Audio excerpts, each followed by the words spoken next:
Sa araw na to, mayroon po akong ipakita sa inyo na isa sa mga alimokon ko na nahuli ko.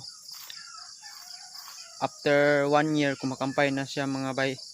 Hindi ko alam kung bakit. Hindi ako expert sa mga ganito eh. Papakita ko sa inyo mga bay kung gaano siya kaamo at kumakampay na. Hindi ko naman siya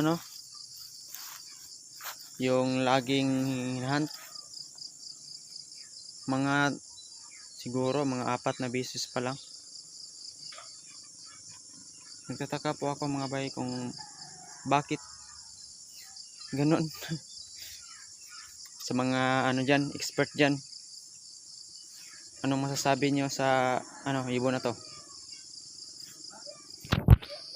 Tingnan nyo mga bay, wait lang. Ito na siya mga guys. Ayan siya. Kumakampay talaga siya.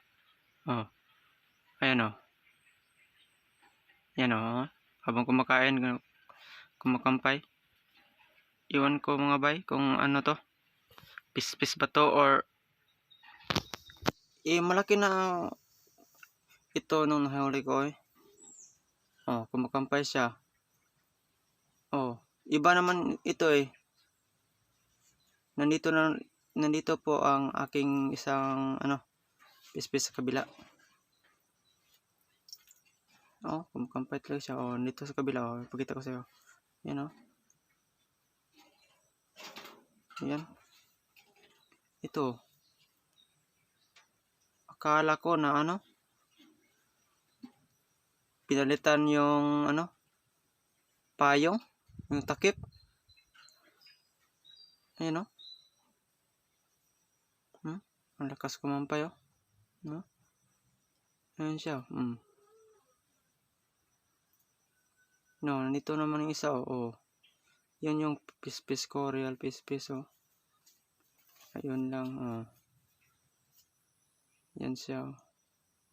Ito, iwan ko kung ano to.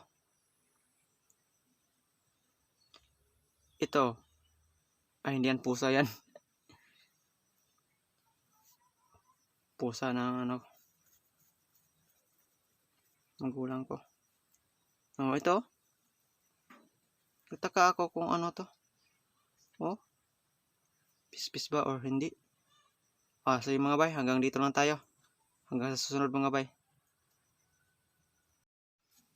Sa mga bago pa sa akin channel, huwag niyong kalimutan na mag-subscribe at i-follow ang ating YouTube account. Hanggang sa susunod po mga bay Abangan niyo po ang aking paghahunt ni Moody o ni Big Boss.